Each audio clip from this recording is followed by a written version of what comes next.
Сәлем достар, сіздермен мен Айзада. Бүгін мен сіздерге қолдан жасалған, бір жасағаннан ақ керемет шығатын және де піскен кезде де жабысып қалмайтын лапшаның рецептісімен бөлісемін. Міндетті түрде менімен бірге болып, комментарий қалдыруды ұмытпаңыздар.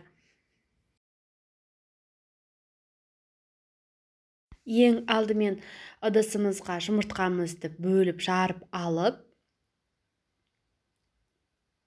тұзымызды саламыз. Содан кейін қамыр үйлеуге кірісеміз. Ұнымызды салып, қамырымызды илей береміз. Мінекей бізде өте жұмсақ қамырымыз шықты. Осы қамырымызды 20 минутқа салафанға салып қойып қоямыз. Қамырымыздың ені қанып, дайын болды. Ұнымызды салып жаюға кірісеміз.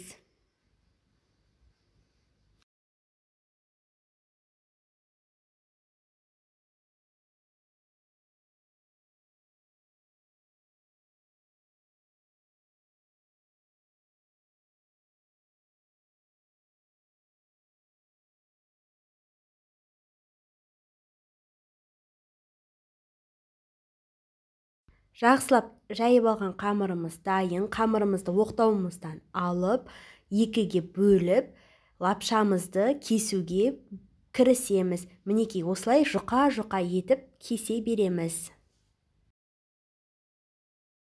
Мінекей біздің лапшаларымыз қолға ұстағанда да жабыспайтын болып шығады.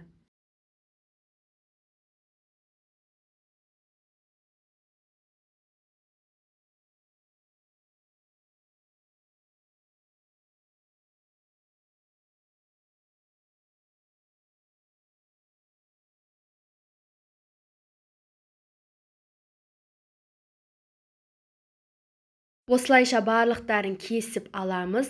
Өте ұстағанда да өте жұмсақ, әрі қолға жабыспайды. Мінекей біздің қамырымыз тамаққа салғанда да ешқандай да бір-біріне жабысып қалмайды және өте дәмді болып піседі. Астарыңыз дәмді болсын. Міндетті түрде менімен бірге болыңыздар. Және де бір құпияны айта өтсем, біз қамырымызды илеген кезде мүлде су қоспаймыз, тек жұмыртқамен илейміз.